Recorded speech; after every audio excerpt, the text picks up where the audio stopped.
Saad Ibnu അബീ വഖാസ് റളിയല്ലാഹു തആല അൻഹു ഭക്ഷണം ഉമ്മാന്റെ അടുക്കൽ കൊണ്ടുപോകും. വെള്ളം കൊണ്ടുപോയി മാതാവിന്റെ അടുക്കൽ കൊടുത്തിട്ട് പറയും കുടിക്കാൻ. മാതാവ് പറയുന്നു, നീ മതം മാറാതെ ഞാൻ കുടിക്കില്ല. വാശിയാണ്, ഉമ്മയ്ക്ക് വല്ലാത്ത വാശിയാണ്. പടച്ചവനെ, സഅദ് ഇബ്നു അബീ വഖാസ് തങ്ങൾക്ക് വല്ലാത്ത സങ്കടമായി. ഉമ്മ പടച്ചവനെ പട്ടിണി കിടക്കാൻ തുടങ്ങിയിരിക്കുകയാണ്. പടച്ച റബ്ബേ, ഉമ്മയുടെ ശരീരം വല്ലാതെ തളരുകയാണ്. ഉമ്മ വാശിയിലാണ്, വെള്ളം കുടിക്കുന്നില്ല, ഭക്ഷണം കഴിക്കുന്നില്ല, പട്ടിണി കിടക്കുകയാ. അവസാനം ഭക്ഷണവുമായി എടുത്തു ചെന്നിട്ട് സഅദ് ഇബ്നു അബീ വഖാസ് ഉമ്മയോട് പറഞ്ഞു, ഉമ്മ ഭക്ഷണം കഴിക്കൂ. വല്ലാത്ത സ്നേഹമാണ് ഉമ്മയോട്, വല്ലാത്ത സ്നേഹമാണ് ഉമ്മയ്ക്കും മകനോട്, വല്ലാത്ത സ്നേഹമാണ്. അതുകൊണ്ട് ഉമ്മാന്റെ അടുക്കൽ ചെന്ന് വെള്ളം കൊടുക്കുമ്പോ, ഭക്ഷണം കൊടുക്കുമ്പോ മാതാവ് പറയുന്നു, മതം മാറാകാതെ, നീ മതം മാറാതെ ഞാനിത് കഴിക്കൂല, ഞാനിത് കുടിക്കൂല. ഉമ്മ വാശികളവുമ്മ, ഞാൻ എന്തായാലും മതം മാറൂല. സഅദ് ഇബ്നു അബീ വഖാസ് തങ്ങളുടെ ഉമ്മ പറയുകയാണ്, എങ്കിലും ഞാൻ ഇവിടെ പട്ടിണി കിടന്നു മരിക്കുമടാ, ഞാൻ ഇവിടെ കിടന്നു പട്ടിണി കിടന്നു മരിക്കും. നാട്ടുകാര് മുഴുവനും നിന്നെ മരിക്കുന്ന കാലം വരെ പറയും, നീ ഉമ്മാനെ കൊന്നവനാണെന്ന്, നീ ഉമ്മയെ കൊന്നവനാണെന്ന്. മരിക്കുന്ന കാലം വരെ സഅദേ നാട്ടുകാര് നിന്നെ കുറിച്ച് പറയും സഅദേ, നാട്ടുകാര് നിന്നെ കുറിച്ച് പറയും സഅദേ. എന്റെ പ്രിയപ്പെട്ടവരെ, സഅദ് ഇബ്നു അബീ വഖാസ് തങ്ങൾക്ക് വല്ലാത്ത സങ്കടമായി. അല്ലാഹുവിന്റെ പ്രവാചകൻ സല്ലല്ലാഹു അലൈഹി വസല്ലമ തങ്ങളോട് അവിടെന്ന് പറഞ്ഞു, നബിയേ, ഉമ്മ സത്യാഗ്രഹം നടത്തുകയാണ്, ഭക്ഷണം കഴിക്കുന്നില്ല, വെള്ളം കുടിക്കുന്നില്ല, ഉമ്മ വല്ലാത്ത വാശിയിലാണ്. നബി തങ്ങൾ പറഞ്ഞു ക്ഷമിക്കാറ്, അല്ലാഹുവിന്റെ റസൂല് പറഞ്ഞു ക്ഷമിക്കാൻ. പടച്ചവനെ എന്തെല്ലാം ചെയ്തു നോക്കിയിട്ടും തന്റെ മാതാവിന്റെ വാശി കൂടുകയാ, കുറയുന്നില്ല. പടച്ച റബ്ബേ, കുടുംബക്കാര് വന്നിട്ട് പറയുന്നു, സഅദേ, നിന്റെ ഉമ്മ മരിക്കാ പോവുകയാ, പട്ടിണി കിടന്ന് വെള്ളം കുടിക്കാതെ കിടന്ന് നിന്റെ ഉമ്മ സക്കറാത്തിന്റെ അവസ്ഥയിൽ കിടക്കുകയാണ്, ഒന്ന് പോയി നോക്ക് സഅദേ, ഒന്ന് പോയി നോക്ക് സഅദേ. പടച്ചവനെ, സഅദ് ഇബ്നു അബീ വഖാസ് റളിയല്ലാഹു തആല അൻഹു തന്റെ മാതാവിന്റെ ചാരത്തേക്ക് കടന്നു വരികയാണ്. തളർന്നു കിടക്കുകയാണ്, ഭക്ഷണം കഴിക്കാതെ വെള്ളം കുടിക്കാതെ ദിവസങ്ങളായി. മാതാവ് വല്ലാത്തൊരവസ്ഥയിൽ, ശരീരം തളർന്ന് വല്ലാത്തൊരവസ്ഥയിൽ കിടക്കുമ്പോ അടുത്തേക്ക് ചെന്നിട്ട് നിറകണ്ണുകളോട് കണ്ണ് നിറയുകയാണ്. ഉമ്മാന്റെ അടുക്കൽ ചെന്നിട്ട് പറയുന്നു, ഉമ്മ ഈ വെള്ളം കുടിക്കുമ്മ, ഈ ഭക്ഷണം കഴിക്കുമ്മ, വാശി കാണിക്കല്ലേ ഉമ്മ. ഇല്ലടാ സഅദേ, നീ മതം മാറാകാതെ ഞാൻ കുടിക്കില്ല, നീ മതം മാറാതെ ഞാൻ കഴിക്കില്ല, ഞാൻ പട്ടിണി കിടന്ന് മരിക്കുമടാ സഅദേ. സ്വന്തം മാതാവ് തന്റെ പ്രിയപ്പെട്ട പൊന്നാര മകനോട് പറയുമ്പോ സഅദ് റളിയല്ലാഹു തആല അൻഹു പറഞ്ഞ മറുപടി എന്തെന്നറിയോ? തന്റെ ഉമ്മയാണ് മുമ്പിൽ കിടക്കുന്നത്, തന്റെ ഉമ്മയാണ് ദീനിന് അതാ അവിടെ നിന്ന് കണ്ടീഷൻ പറയുന്നത്, അള്ളാഹുവിന്റെ ദീൻ ഉപേക്ഷിക്കാൻ പറയുന്നത്. ഗർഭം ചുമന്ന് 10 മാസം ഗർഭം ചുമന്ന് മരണവേദനയുടെ വേദനയിൽ നിന്ന് പ്രസവിച്ച മാതാവ് പട്ടിണി കിടന്നിട്ട് അവിടെ നിന്ന് തന്റെ പൊന്നാര മകനെ സമ്മർദ്ദത്തിലാക്കിയിട്ട്, നീ മതം മാറിയില്ലെങ്കിലോ ഞാൻ ഇവിടെ കിടന്നു പട്ടിണി കിടന്നു മരിക്കുമടാ സഅദേ. നാട്ടുകാര് മുഴുവനും നിന്നെ ഉമ്മാനെ കൊന്നവനാണെന്ന് വിളിക്കുമടാ. സർവ്വസമ്മർദ്ദങ്ങളും കൊണ്ടുവരികയാണ്. ആ സമയത്താണ് സഅദ് ഇബ്നു അബീ വഖാസ് എന്ന് പറയുന്ന ചെറുപ്പക്കാർ തന്റെ മാതാവിനോട് പറഞ്ഞ മറുപടി എന്തെന്നറിയോ? ഉമ്മാ, എനിക്ക് നിങ്ങളെ വല്ലാത്ത ഇഷ്ടമാ ഉമ്മാ, എനിക്ക് നിങ്ങളെ ജീവനാ ഉമ്മാ, നിങ്ങൾക്കും എന്നെ വല്ലാത്ത ഇഷ്ടമാ, എനിക്കറിയാമുമ്മ, എനിക്കറിയാമുമ്മ. സഅദ് ഇബ്നു അബീ വഖാസ് റളിയല്ലാഹു തആല അൻഹു മാതാവിനോട് പറയുകയാ, എന്നാ നിങ്ങളെക്കാളും എനിക്കിഷ്ടമാരെയെന്നറിയോ? അല്ലാഹുവിനെയും അവന്റെ പ്രവാചകനെയുമാണുമ്മ. എനിക്ക് നിങ്ങളെക്കാൾ ഇഷ്ടം അല്ലാഹുവിനെയാ, അവന്റെ മുത്തുനബിയാണ്, പരിശുദ്ധമായ ദീനിനെയാണ്. സഅദ് ഇബ്നു അബീ വഖാസ് തങ്ങൾ തന്റെ ഉമ്മയോട് പറഞ്ഞ മറുപടി എന്തെന്നറിയോ? അല്ലാഹു 1000 ജന്മം നൽകി, 1000 ജന്മത്തിലും ഞാൻ നിങ്ങളുടെ മകനായി ജനിച്ചു, ഞാൻ നിങ്ങളുടെ മകനായി ജനിച്ചു. ഞാൻ അല്ലാഹുവിന്റെ പരിശുദ്ധമായ ദീനിലേക്ക് കടന്നു വന്നതിന്റെ പേരിൽ ഇതുപോലെ 1000 പ്രാവശ്യം നിങ്ങൾ പട്ടിണി കിടന്ന് എന്റെ മുമ്പിൽ കിടന്നു മരിച്ചാൽ ഞാൻ അല്ലാഹുവിന്റെ ദീന് വലിച്ചെറിയില്ല ഉമ്മാ. എനിക്ക് അല്ലാഹുവാണ് വലുത്, എനിക്ക് അല്ലയാ വലുത്.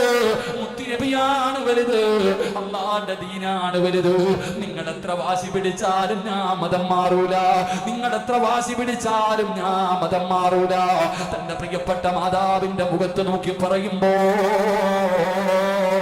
ആ ചെറുപ്പക്കാരന്റെ മനസ്സങ്ങ് വേദനിക്കുമ്പോ ഖുർആനിൽ ആയത്തിറങ്ങുകയാ, വവസൈനൽ ഇൻസാന ബിവാലിദൈഹി ഹമൽതുഹു ഉമ്മുഹു വഹിനൻ അലാ വഹിൻ. അല്ലാഹുവിന്റെ വിശുദ്ധമായ ഖുർആൻ, ആ ഖുർആനിൽ ഇവിടെ ആയത്തിറങ്ങുകയാ. അല്ലാഹു പറയുകയാ, وإن جاهداك على أن تشرك به ما ليس لك به علم فلا تطعهما وصاحبهما في الدنيا معروفا. അല്ലാഹുവിന്റെ വിശുദ്ധമായ ഖുർആൻ. എന്റെ പ്രിയപ്പെട്ടവരെ, നിന്റെ മാതാപിതാക്കളും മറ്റൊരു മതവിശ്വാസിയാണെങ്കിലും നീ അവരെ ആദരിക്കണം, നീ അവരെ ബഹുമാനിക്കണം, നീ അവരെ സ്നേഹിക്കണം, അവർക്ക് വേണ്ടി നീ ഖിദ്മത്ത് ചെയ്യണം, നീ അവരെ വേദനിപ്പിക്കാൻ പാടില്ല. എന്നിട്ട് അല്ലാഹുവിന്റെ പരിശുദ്ധമായ ഖുർആൻ പറയുകയാ, ഉമ്മ പറഞ്ഞാൽ അനുസരിക്കണം, വാപ്പ പറഞ്ഞാൽ അനുസരിക്കണം. അവർക്ക് സ്ഥാനമുണ്ടോ, അവർക്ക് ബഹുമാനമുണ്ടോ, എല്ലാം അവർക്ക് കൊടുക്കണം സഹോദരാ. പക്ഷേ അല്ലാഹുവിന്റെ ദീനിനെതിരായിട്ടുള്ള ഒരു കാര്യം പറഞ്ഞ, അല്ലാഹുവിന്റെ വിശുദ്ധമായ ദീനിനെതിരായിട്ടുള്ള ഒരു കാര്യം പറയുന്നത് വാപ്പയാ, പറയുന്നത് ഉമ്മയാ. അനുസരിക്കണ്ടടാ ചെറുപ്പക്കാരോ, അനുസരിക്കണ്ട പെങ്ങളോ. ഇന്ന് ഞാനൊരു പെട്ടെന്ന് മനസ്സിലാകുന്ന ഒരു ഉദാഹരണം പറയാ. ഇന്ന് നിക്കാഹൊക്കെ ഇല്ലടോ, ഇന്ന് നിക്കാഹിന് വലിയ സ്ഥാനം കൊടുക്കാത്ത ഒരു കാലമാണ്. പടച്ചവനെ, നിക്കാഹ് കഴിഞ്ഞിട്ടാണ് ഒരു പെണ്ണിന്റെ ശരീരത്ത് തൊടുന്നത്, ഒരു പെണ്ണിന്റെ അടുക്കൽ പോകുന്നത്. എന്നാ ഇന്ന് നിക്കാഹൊക്കെ നടക്കുന്നതിന് മുമ്പ് വീടുകളിൽ വലിയ ഫംഗ്ഷനുകളാണ്. അങ്ങനെ നാട്ടുകാരും കുടുംബക്കാരും എല്ലാവരും ഒരുമിച്ച് കൂടുമല്ലോ. ഇന്ന് ഓഡിറ്റോറിയങ്ങളും വലിയ പന്തലുകളൊക്കെയാണ്. പടച്ചവനെ, അതാ പുതിയ പള നിക്കാഹ് കഴിക്കാൻ വന്നവനല്ല, അവരെ പടച്ചവര് കല്യാണം ഉറപ്പിക്കാൻ വന്നതാണ്, മൈലാഞ്ചിക്ക് വന്നതാണ്, സ്വർണ്ണമിടാൻ വന്നതാണ്. അങ്ങനെ എല്ലാവരും നിൽക്കുമ്പോ അതാ പുതിയ പെണ്ണ് അതാ ഓഡിറ്റോറിയത്തിന്റെ അകത്ത് നിൽക്കുകയാണ്. ഈ പയ്യനെയും പെണ്ണിനെയും ചേർത്ത് നിർത്തുകയാ. എന്നിട്ട് നിന്റെ വാപ്പ പറയും, അടുത്തു നിന്ന് ഫോട്ടോ എടുക്കൂ. നിന്റെ ഉമ്മ പറയുകയാണ്, ഈ കണ്ടവന്റെ കൂടെ നിന്ന് ഫോട്ടോ എടുക്കാൻ, അവന്റെ അടുക്കലൊന്ന് കയറി നിൽക്കാൻ. ആ സമയത്ത് പറയണമുമ്മ, ഇത് വ്യഭിചാരമാ, ഇവൻ പുരുഷനാണ്, ഇവൻ എന്നെ നിക്കാഹ് കഴിച്ചാലേ ഇവന്റെ ഭാര്യയാകൂ, എന്റെ ഭർത്താവാകൂ. അതുവരെ ഇവൻ എനിക്ക് അന്യപുരുഷനാണ്, ഇവന്റെ അടുക്കൽ കയറി നിൽക്കല് പാപമാണ്. ഉമ്മയാണ് പറയുന്നതെങ്കിലും അനുസരിക്കല്ലേ മക്കള്. എടാ ചെറുപ്പക്കാരാ, എടാ ഒരു അന്യ പെണ്ണിന്റെ കൂടെ കയറിയിരിക്കാൻ വാപ്പ പറഞ്ഞാലും അനുസരിക്കരുത്, ഉമ്മ പറഞ്ഞാലും അനുസരിക്കരുത്. അത് ചെയ്യാത്തതിന്റെ പേരിൽ അല്ലാഹു നിന്നെ നരകത്തിലിടൂല. കാരണം അല്ലാഹുവിന്റെ ഖുർആനാ പറയുന്നത്, അല്ലാഹുവിന്റെ ദീനിനെതിരായിട്ടുള്ള ഒരു കാര്യം നിന്റെ വാപ്പയാണ് പറയുന്നതെങ്കിലും നിന്റെ ഉമ്മയാണ് പറയുന്നതെങ്കിലും അനുസരിക്കേണ്ട ചെറുപ്പക്കാരാ.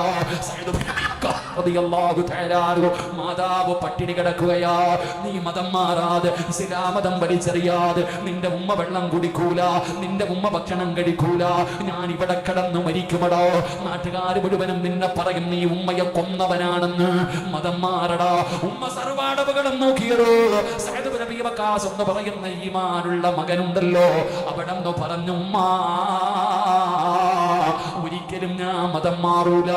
ഉമ്മ എവിടെ നിന്ന് പരാജയപ്പെട്ടടോ. അതുകൊണ്ട് എന്തിനാണ് ഞാൻ ഈ ചരിത്രം പറഞ്ഞതെന്നറിയോ? നമ്മളെ പഠിക്കേണ്ട കാര്യമാണ്. മാതാപിതാക്കളെ വൃത്തികേടുകൾ ചെയ്യാൻ പറഞ്ഞ, ഞാൻ ചോദിക്കട്ടെ ചെറുപ്പക്കാരാ, നിന്റെ വാപ്പ കള്ള് കുടിക്കാൻ പറഞ്ഞ കുടിക്കുമോ? കഞ്ചാവടിക്കാൻ പറഞ്ഞ അടിക്കുമോ? പിന്നെ എന്തേ ചെറുപ്പക്കാരാ, എടാ മകർ കൊടുത്ത് വിവാഹം കഴിക്കാതെ ഒരു പെണ്ണിന്റെ ശരീരത്ത് തൊടാൻ പാടില്ലല്ലോ.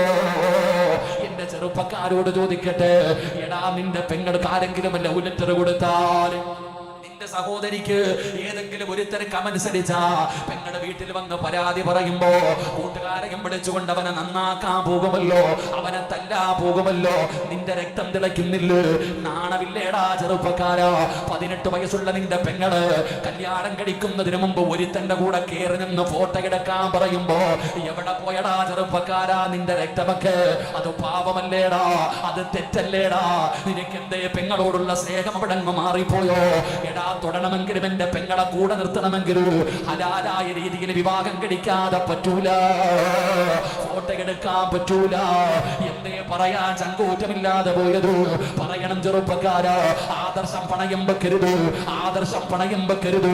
ഒരുത്തന്റെയും കാൽച്ചുവട്ടിൽ കൊണ്ട് പണയം വെക്കാനുള്ളതല്ല അല്ലാഹുവിന്റെ വിശുദ്ധമായ ദീന്. പറയേണ്ടത് പറയേണ്ട സ്ഥലത്ത് പറയണം ചെറുപ്പക്കാരാ. അതുകൊണ്ട് എന്റെ പ്രിയപ്പെട്ടവരോട് പറയുകയാ, വലാ തഖറബു സിനാ ഇന്നഹു കാന ഫാഹിശാ. അല്ലാഹുവിന്റെ വിശുദ്ധമായ ഖുർആൻ പറഞ്ഞത് ആ വ്യഭിചാരത്തിലേക്ക് അടുക്കുന്നത് പോലും ചെയ്യരുതെന്നാണ്. വ്യഭിചരിക്കരുതെന്നല്ല, അതിലേക്ക് അടുക്കുന്ന കാര്യം പോലും ചെയ്യരുത്.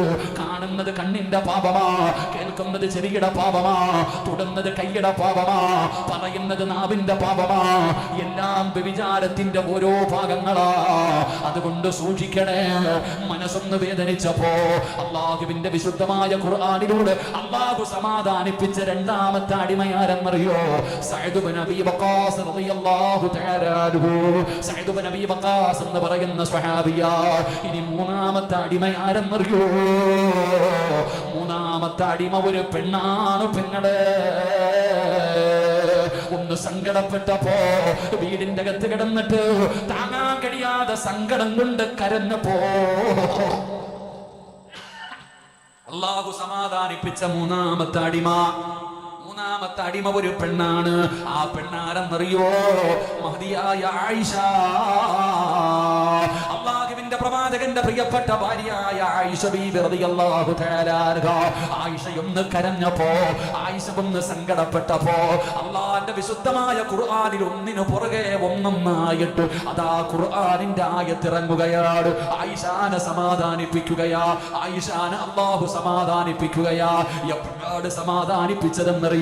ബനൂ മുസ്തലഖ് യുദ്ധം കഴിഞ്ഞ് മടങ്ങുകയാണ്. നബി തങ്ങളും സ്വഹാബത്തും അവിടെ നിന്ന് യുദ്ധം കഴിഞ്ഞ് മടങ്ങുമ്പോ എന്റെ പ്രിയപ്പെട്ടവരെ അതാ യാത്രയാണല്ലോ, മലമൂത്ര വിസർജനം നടത്തണമല്ലോ. അങ്ങനെ ഒരു സ്ഥലത്ത് നിൽക്കുകയാണ്. ആയിഷ ബീബി റളിയല്ലാഹു തആല അൻഹ തന്റെ ആവശ്യ പൂർത്തീകരണത്തിന് വേണ്ടി ഇറങ്ങിപ്പോയി. പടച്ചവനെ, ആയിഷ മടങ്ങി വന്നു. തന്റെ വാഹനത്തിലേക്ക് കയറുകയാണ്, ഒട്ടകക്കട്ടിലേക്ക് കയറുകയാണ്. ആയിഷ കയറുന്നത് എല്ലാവരും കണ്ടു. അങ്ങനെ പിന്നെ ആണുങ്ങൾ മുഴുവനും കടന്നുപോയി. എല്ലാവരും അവരുടെ ആവശ്യങ്ങൾക്ക് വേണ്ടി കടന്നുപോയി. കുറച്ച് കഴിയുമ്പോഴാണ് ആയിഷയ്ക്ക് മനസ്സിലാകുന്നത് തന്റെ കഴുത്തിൽ കിടന്ന മാല കാണുന്നില്ല. തന്റെ കഴുത്തിൽ കിടന്ന മാല കാണുന്നില്ല. ആയിഷ ബീബി റളിയല്ലാഹു തആല അൻഹയ്ക്ക് മനസ്സിലായി ആ പോയ സ്ഥലത്താണ് നഷ്ടപ്പെട്ടതെന്ന്, ആ പോയ സ്ഥലത്താണ് നഷ്ടപ്പെട്ടതെന്ന്. ആയിഷ ബീബി വെളിയിലേക്ക് നോക്കി. അല്ലാഹുവിന്റെ റസൂലിനെ കാണുന്നില്ല, സഹാബാക്കൾ ആരെയും കാണുന്നില്ല. ഒന്ന് പറയാമെന്ന് പറഞ്ഞു നോക്കുമ്പോ ഒരാളെയും കാണുന്നില്ല. ആയിഷ ബീബി ചിന്തിച്ചു, പടച്ചവനെ, ഓടിച്ചെന്നെടുത്തുകൊണ്ടുവരാ. ആരോടും പറയാതെ ആയിഷ ഉമ്മ ഇറങ്ങി പോവുകയാണ്. ആയിഷ ബീബി റളിയല്ലാഹു തആല അൻഹ മാലതരം ഇറങ്ങിപ്പോയി. ഒരാളും ആയിഷാനെ കണ്ടില്ല. എല്ലാവരും തിരിച്ചു വന്നു. ആയിഷ കേറിയത് കണ്ടതാണല്ലോ, അതുകൊണ്ട് ഒട്ടകക്കട്ടിലെടുത്ത് മുകളിൽ വെച്ചു.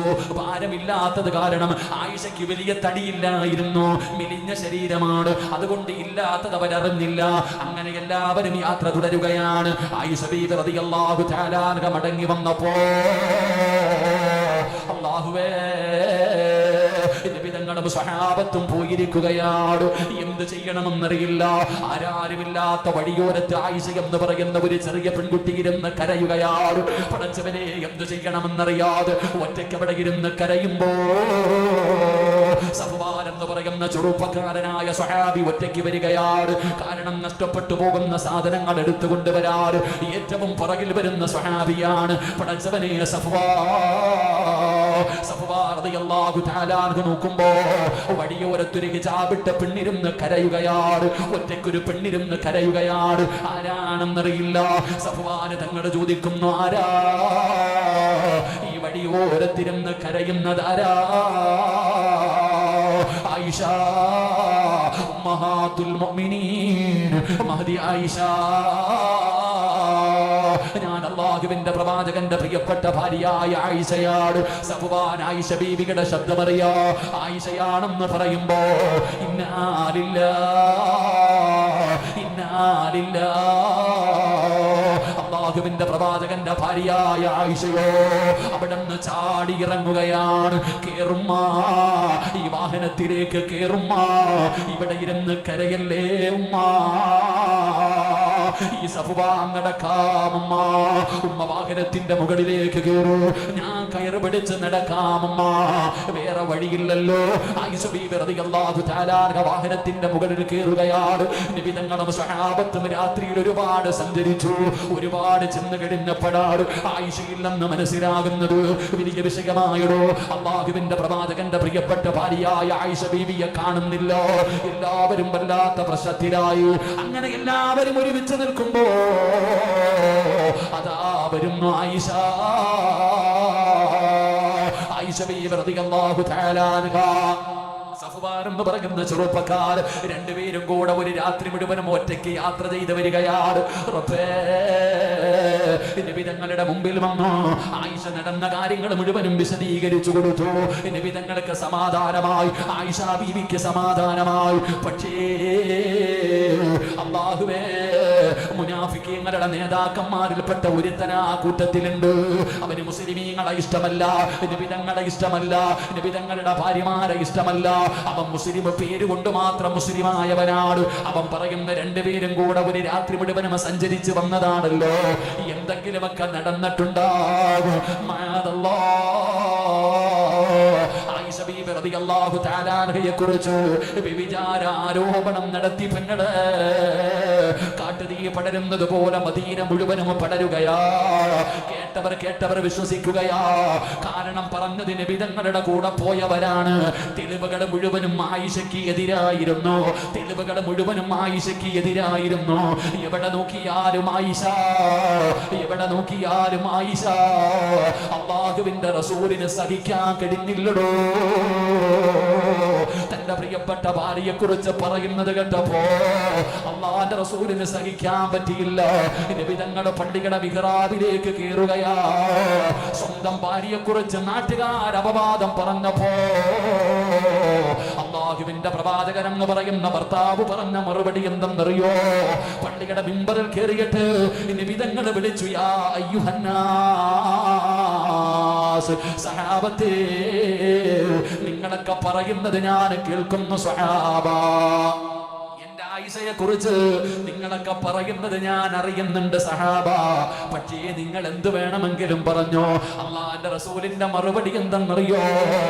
ലാകിൻ വല്ലാഹി മാ അലിംതു അലാ അഹ്ലി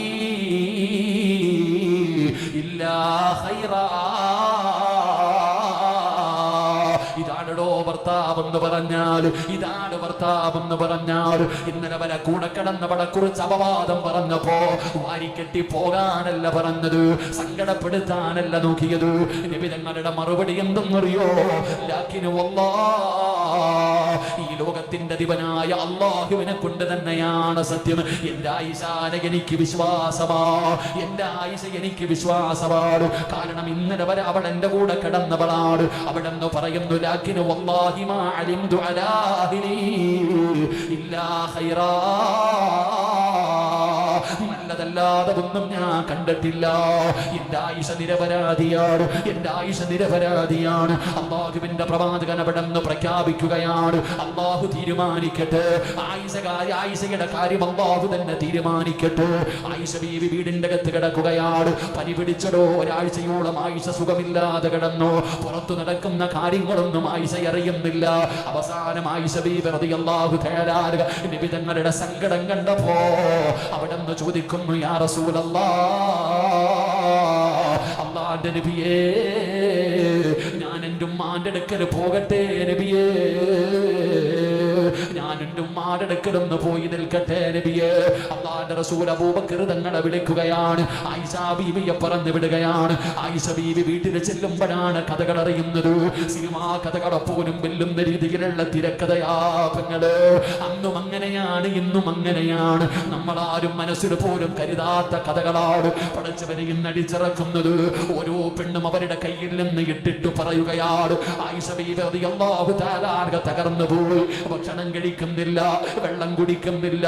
ആയിഷ പട്ടിണി കിടക്കുകയാണ്. ആയിഷ പട്ടിണി കിടക്കുകയാണ്. വീടിന്റെ അകത്ത് കിടന്ന് കരയുകയാണ്. അബൂബക്കർ സിദ്ദീഖ് റളിയല്ലാഹു തആല അൻഹു പറയുകയാ, ഞാൻ വീട്ടിലേക്ക് ചെല്ലുമ്പോ എന്റെ പൊന്നുമോൾ അനങ്ങാതെ കിടക്കുകയാ.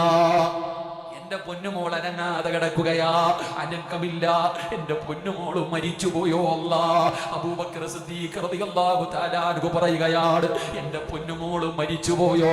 അബൂബക്കർ തങ്ങൾ തെന്നിട്ട് കാലിൽ ഇങ്ങനെ തട്ടി നോക്കും ജീവനുണ്ടോ എന്ന്.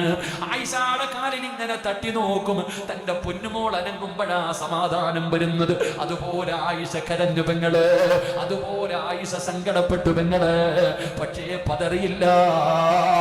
ദിവസങ്ങൾ കഴിഞ്ഞു. അതാ വരുന്ന മുഖറബുൽ അംലാക്കും മലക്കു ജിബ്രീൽ അലൈഹിസ്സലാം ഇറങ്ങി വരികയാണ്. അല്ലാഹുവിന്റെ വിശുദ്ധമായ ഖുർആനിൽ ഒന്നിനു പുറകെ ഒന്നൊന്നായി ആയിഷ ബീബി നിരപരാധിയാ. ആയിഷ ബീബി നിരപരാധിയാ. അല്ലാഹുവിന്റെ വിശുദ്ധമായ ഖുർആനിൽ അവിടെ ആയത്തിറങ്ങി എന്ന ചരിത്രം പറയുമ്പോ എന്തിനാണ് ഞാനിത് പറഞ്ഞതെന്നറിയോ? ഇന്ന് സോഷ്യൽ മീഡിയയുടെ കാലമാണോ? ഒരു വാർത്ത കേട്ടാ അതിന്റെ സത്യാവസ്ഥ ആരും തിരയാറില്ല. എല്ലാവരും ഷെയർ ചെയ്യുകയാ. എല്ലാവരും അവരവരെ കൊണ്ട് ചെയ്യാൻ പറ്റുന്നത് ചെയ്യുകയാണ്. സത്യമാണോ കള്ളമാണോ ആരും തിരക്കാറില്ല.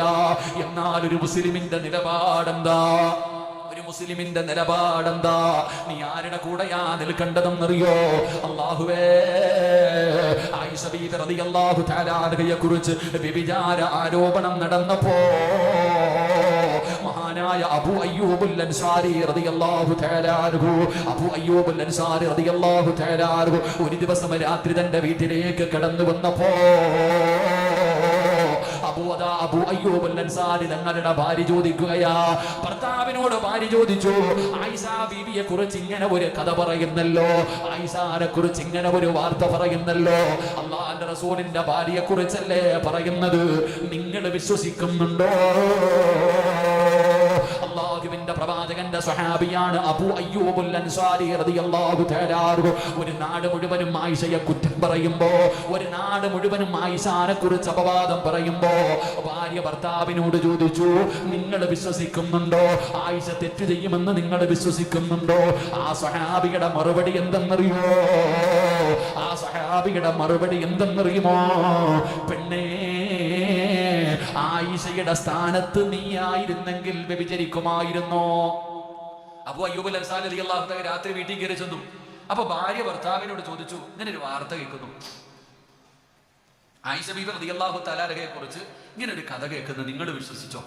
അപ്പൊ ഭർത്താവ് ഭാര്യയോട് ചോദിച്ചു, അതവിടെ നിൽക്കട്ടെ, ആയിഷയുടെ സ്ഥാനത്ത് നീ ആയിരുന്നെങ്കിൽ വ്യഭിചരിക്കുമായിരുന്നോ? ആയിഷ ബീബിയുടെ സ്ഥാനത്ത് നീ ആയിരുന്നെങ്കിൽ വ്യഭിചരിക്കുമായിരുന്നോ എന്ന് ചോദിക്കുമ്പോ ആ അബൂ അയ്യൂബുൽ അൻസാരി തങ്ങളുടെ ഭാര്യ പറയാ, ഞാനോ ഒരിക്കലും വല്ലാഹി ഞാൻ ചെയ്യൂല.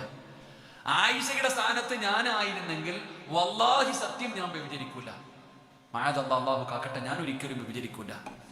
അപ്പൊ അബൂ അയ്യൂബുൽ അൻസാരി തങ്ങൾ ചോദിച്ചു, നീ വ്യഭിചരിക്കത്തില്ലെങ്കിൽ പിന്നെ ആയിഷ എങ്ങനെ ചെയ്യും? നീ വ്യഭിചരിക്കത്തില്ലെങ്കിൽ നിന്നെക്കാല് എത്രയോ ഹൈറായവളാ ആയിഷ. ഈ ആയിഷ ബീവിയെ വിവാഹം കഴിക്കാൻ പറഞ്ഞതുപോലെ അള്ളല്ലേ. അപ്പൊ നീ ചെയ്യത്തില്ലെങ്കിൽ പിന്നെ ആയിഷ എങ്ങനെ ചെയ്യും? നിന്നെക്കാല് എത്രയോ ഹൈറായവളാണ് ആയിഷ. ആയിഷ ഒരിക്കലും വ്യഭിചരിക്കില്ല. ആ സ്വഹാബിയുടെ നിലപാടതാ. ഇവിടെ ഒരു വാർത്ത കേട്ടാൽ അങ്ങനെ ആയിരിക്കണം. ആരെങ്കിലും കുറിച്ച് എന്തെങ്കിലും കേൾക്കുമ്പോൾ നീ എപ്പോഴും നല്ലത് ചിന്തിക്കും. അബദ്ധം പറ്റിയതായിരിക്കും, അല്ലെങ്കിൽ അത് ചുമ്മാതെ പറയുന്നതായിരിക്കും, അല്ലെങ്കിൽ തെറ്റിദ്ധാരണയായിരിക്കും. ഒരിക്കലും അങ്ങനെ ചെയ്യില്ല. നല്ലതേ ചിന്തിക്കാം. നമ്മളൊരു കഥ ഇങ്ങോട്ട് എഴുതും. ആമിനയോട് പറയും, ആമിന ആയിഷയോട് പറയും, ആയിഷ നഫീസയോട് പറയും. പിന്നെ പടച്ചവനെ നമ്മൾ തന്നെ കേൾക്കുമ്പോൾ കണ്ടു തള്ളിപ്പോവും. സിനിമാ തിരക്കഥകളെ പോലും വെല്ലുന്ന രീതിയിലുള്ള കഥകളാ. പിന്നെ അങ്ങോട്ട് ഓരോരുത്തരും അവരുടെ കയ്യിൽ നിന്ന് ബറക്കത്തിനൊന്നിടും. അതാ മിസിർ സാബാബ് വാങ്ങിക്കൂട്ടുന്നത് അവിടെയാണ്. ഓരോരുത്തരും അവരുടെ കയ്യിൽ നിന്ന് അല്പം ഇടുക. ആയിഷ ബീബി റളിയല്ലാഹു തആല അൻഹയുടെ ഈ അപവാദം ഉണ്ടായ സമയത്ത് ആ സഹാബിയുടെ നിലപാടിനെ കുറിച്ച് ഖുർആൻ പറയുക, ലൗലാ ഇദ് സമിഅതുമൂഹു ദന്നൽ മുഅ്മിനൂന വൽ മുഅ്മിനാത്ത് ബിഅൻഫുസിഹിം ഖൈറാ. ഖുർആൻ പറഞ്ഞതാ. ഇവിടെ നമ്മൾ എപ്പോഴും നന്മയുടെ ഭാഗത്തായിരിക്കണം. നല്ലത് ചിന്തിക്കാൻ നമ്മളെ കൊണ്ട് കഴിയണം. ആവശ്യമില്ലാത്തതൊക്കെ കള. എന്തിനാ അതൊക്കെ? എടോ, അവൻ തെറ്റ് ചെയ്തെങ്കിൽ അവനും അള്ളാഹും തമ്മിൽ തീർക്കും. നിനക്കെന്താ കാര്യം? നീ ഒരു തെറ്റ് ചെയ്താൽ നീ അള്ളാഹുവിന്റെ മുമ്പിൽ പശ്ചാത്തപിച്ചു മടങ്ങി, അള്ളാഹു നിനക്ക് പുറത്തു തരും. എനിക്കിങ്ങനെ പുറത്തു തരിക? ഞാൻ നിന്നെ നാണം കെടുത്തി. ഒരു മനുഷ്യന്റെ ഇസ്സത്തിന്റെ വില എന്തെന്നറിയോ? ഒരിക്കൽ നബി സല്ലല്ലാഹു അലൈഹി വസല്ലമ തങ്ങളുടെ കഅബയുടെ മുമ്പിൽ ചെന്നു. അള്ളാഹു ആ കഅബാലയം ചെന്ന് സിയാറത്ത് ചെയ്യാനും ആ കഅബയുടെ മുമ്പിൽ നിന്ന് നിസ്കരിക്കാനും അള്ളാഹു നമുക്ക് ഭാഗ്യം തരുമാറാകട്ടെ. അള്ളാഹു നമുക്ക് ഭാഗ്യം തരുമാറാകട്ടെ. അള്ളാഹു ഭാഗ്യം തരുമാറാകട്ടെ. നിർത്താറായോ? നിങ്ങളുടെ ഇരുത്തം കണ്ടിട്ട് എനിക്ക് മടുത്തു തുടങ്ങിയെന്ന് മനസ്സിലാവുന്നുണ്ട്. ഇൻഷാ അല്ലാഹ് ഞാൻ നിർത്തിയേക്കാം. അള്ളാഹു ബർക്കത്ത് ചെയ്യുമാറാകട്ടെ. അള്ളാഹു മരിക്കുന്നതിന് മുമ്പ് ഹജ്ജും ഉംറയും സിയാറത്തും ചെയ്യാൻ അള്ളാഹു ഭാഗ്യം തരുമാറാകട്ടെ. പരിശുദ്ധമായ കഅബ, ഹജറുൽ അസ്വദ് കൊണ്ട് അലങ്കരിച്ച കഅബ കണ്ടപ്പോൾ നബി സല്ലല്ലാഹു അലൈഹി വസല്ലം തങ്ങൾ പറഞ്ഞു, നിനക്കെന്ത് സുഗന്ധമാ, എല്ലാവരും നിന്നെ ഇഷ്ടപ്പെടുന്നു, കാണാനും തൊടാനും ഒക്കെ എല്ലാവർക്കും നിന്നെ വലിയ ബഹുമാനം. സ്വർഗത്തിൽ നിന്നുകൊണ്ടുവന്ന കല്ലുകൊണ്ടാണ് അള്ളാഹു നിന്നെ അലങ്കരിച്ചിരിക്കുന്നത്. വല്ലാത്ത മഹത്വം, വല്ലാത്ത സുഗന്ധം. അങ്ങനെ കഅബാലയത്തിന്റെ മുമ്പിൽ നിന്നുകൊണ്ട് നബിതങ്ങൾ ഇങ്ങനെയൊക്കെ പറഞ്ഞു. എന്നിട്ട് അള്ളാഹുവിന്റെ റസൂൽ സല്ലല്ലാഹു അലൈഹി വസല്ലം തങ്ങൾ കഅബയോട് പറഞ്ഞു, കഅബേ, നിന്നെക്കാളും സ്ഥാനമുണ്ട് അള്ളാഹുവിന്റെ മുമ്പിൽ ഒരു മനുഷ്യന്റെ ഇസ്സത്തിനെന്ന് നബിയുനാ റസൂലുള്ളാഹി സ്വല്ലല്ലാഹു. ഒരു മനുഷ്യന്റെ ഇസ്സത്തിന് ആ കഅബാലയത്തിനെക്കാളും മഹത്വമുണ്ട് അള്ളാഹുടെ മുമ്പിൽ. അതുകൊണ്ട് ആ സഹോദര പറയുമ്പോൾ നോക്കിയും കണ്ടും പറയണം. എടാ, നിങ്ങളുടെ നാട്ടിലെ ഒരു പെൺകുട്ടി ഒരുത്തൻ്റെ കൂടെ ഒളിച്ചോടി പോയി തിരുവനന്തപുരത്ത് കിടക്കണ വരെ ഫോട്ടോ ഉൾപ്പെടെ നിങ്ങൾ അയച്ചു കൊടുക്കും. ഇവള് പോയെന്ന്. അവള് പോയെങ്കിൽ പോട്ടെ, എന്താ. എടാ, ഇന്നത്തെ കാലത്ത് അതൊന്നും വലിയ കാര്യമൊന്നുമല്ലല്ലോ. ഒരു അമുസ്ലിമായ ഒരു പയ്യൻ്റെ കൂടെ ഇപ്പോൾ ഒളിച്ചോട്ടൊന്നും വലിയ കാര്യമൊന്നുമല്ല. അള്ളാഹു നമ്മുടെ മക്കളൊക്കെ കാത്തിരക്ഷിക്കുമാറാകട്ടെ. ആമീൻ പറയടോ. അള്ളാഹു നമ്മുടെ മക്കളൊക്കെ കാത്തിരക്ഷിക്കുമാറാകട്ടെ. നമ്മൾ വിചാരിക്കണത് എൻ്റെ മോള് പോത്തില്ല ഉസ്താദെ, കാരണം മലക്കല്ലേ. എൻ്റെ മോള് പോകില്ല, അയൽവാസിയുടെ പോത്തുള്ളൂ. അതങ്ങനെ സ്വന്തം മക്കളുടെ തെറ്റാരും പറയും. നിന്റെ മകളുടെ സ്വഭാവം എന്താന്ന് നിനക്കറിയത്തില്ലല്ലോ. അള്ളാഹു കാത്തിരക്ഷിക്കുമാറാകട്ടെ. അള്ളാഹു കാത്തിരക്ഷിക്കുമാറാകട്ടെ. ഞങ്ങളുടെ പോട്ടെ, ഞാൻ എന്തിനാ വല്ലവരുടെ കാര്യം പറയണേ. ഇവിടെ നമ്മൾ മനസ്സിലാക്കേണ്ടത്, ഈ നാട്ടിലെ ഒരു പെണ്ണ് ഒളിച്ചോടി പോയി. കുറച്ച് ദിവസം കഴിഞ്ഞപ്പോൾ അവൾക്കൊരു കുറ്റബോധം. എന്താ ഞാൻ ചെയ്തത് പാവമായി പോയില്ല, തെറ്റായി പോയില്ല, അള്ളാഹുവേ ചെയ്തു പോയി റബ്ബേ. ആത്മാർത്ഥമായിട്ട് പടച്ച റബ്ബിന്റെ മുമ്പിൽ ആ പെണ്ണ് തൗബ ചെയ്തു. അള്ളാഹുൾക്ക് പുറത്തു കൊടുക്കോ? നിങ്ങൾ എന്ത് മനുഷ്യന്മാരെ ഇങ്ങനെ ഇരിക്കണേ? അവൾ അള്ളാഹിനോട് തൗബ ചെയ്താൽ പുറത്തു കൊടുക്കോ? കൊടുക്കൂലേ? കൊടുക്കുമോ ഇല്ലേ? അത് ഉറക്കപ്പറ, കൊടുക്കുമോ ഇല്ലേ? ആ പെണ്ണിനെ നാണം കെടുത്തിയ നീ അള്ളാഹുടെ മുമ്പിൽ തൗബ ചെയ്താൽ അള്ളാഹ് പുറത്തു തരുമോ? ഇല്ല. അതാ മനസ്സിലാക്കണ്ടേ. നീ മക്കത്ത് പോയിട്ട് ഹജറുൽ അസ്വദ് അറബികളെ മൊത്തം ഇടിച്ച് കളഞ്ഞിട്ട് നീ ഹജറുൽ അസ്വദിനകത്ത് തലയിട്ട് മുത്തിയിട്ട് പറയാം, അല്ലാ ഞാൻ നാണം കെടുത്തി, അല്ലാ പുറത്തു തരണേ, അല്ലാ പൊറുക്കോ? ഇല്ല. അവളുടെ വീട്ടിൽ ചെന്നിട്ട് നീ പൊരുത്തം ചോദിക്കേ. അവള് പൊരുത്തം തന്നാലേ നീ രക്ഷപ്പെടും. അള്ളാഹു ഈമാൻ തരുമാറാകട്ടെ. അപ്പൊ അത് നിസാരമായ ഒരു പാവമല്ല. ഇങ്ങനെ ഇരുന്നിട്ട് തിന്നാൻ നല്ല രസമാണ്, ഇറച്ചിക്ക് വല്ലാത്ത ടേസ്റ്റാണ്. അള്ളാഹു നമ്മളെ കാത്തിരക്ഷിക്കുമാറാകട്ടെ. അതുകൊണ്ട് എൻ്റെ പ്രിയപ്പെട്ട സഹോദരങ്ങളെ, ആയിഷ ബീവി റളിയല്ലാഹു തആല ഹസ്ബുനല്ലാഹു നിഅമൽ വകീൽ ഒരു ദിക്റാണ് മഹദി. ആയിഷ ബീവി റളിയല്ലാഹു തആലയ്ക്ക് മനസ്സിന് ധൈര്യം കിട്ടാൻ പറഞ്ഞ ദിക്റതാ. ആയിഷയുടെ മനസ്സൊന്ന് വേദനിച്ചപ്പോൾ അത് ആ ഖുർആനിൽ ആയത്തിറങ്ങി. അള്ളാഹു നമുക്ക് ഈമാൻ നൽകുമാറാകട്ടെ.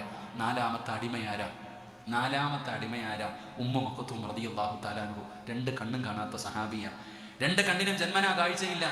ഈ ഉമ്മു മഖ്തൂം എന്ന് പറയുന്ന സഹാബി അള്ളാഹുവിന്റെ പ്രവാചകൻ സല്ലല്ലാഹു അലൈഹി വസല്ലമ തങ്ങളുടെ മുമ്പിലേക്ക് കടന്നു ചെന്നു.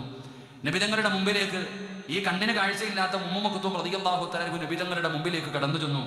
എന്നിട്ട് അവിടെ നിന്ന് സലാം പറഞ്ഞുകൊണ്ട് നബിതങ്ങളോട് പറയുകയാ, അള്ളാഹുവിന്റെ റസൂൽ സല്ലല്ലാഹു അലൈഹി വസല്ലമ തങ്ങളോട് ഉമ്മു മഖ്തൂം റളിയല്ലാഹു തആല അൻഹു പറഞ്ഞു, നബിതങ്ങളോട് ഇങ്ങനെ സംസാരിച്ചുകൊണ്ടിരിക്കുക, യാ റസൂലല്ലാഹ് അല്ലിംനി മിമ്മാ അല്ലമക്കല്ലാഹ്.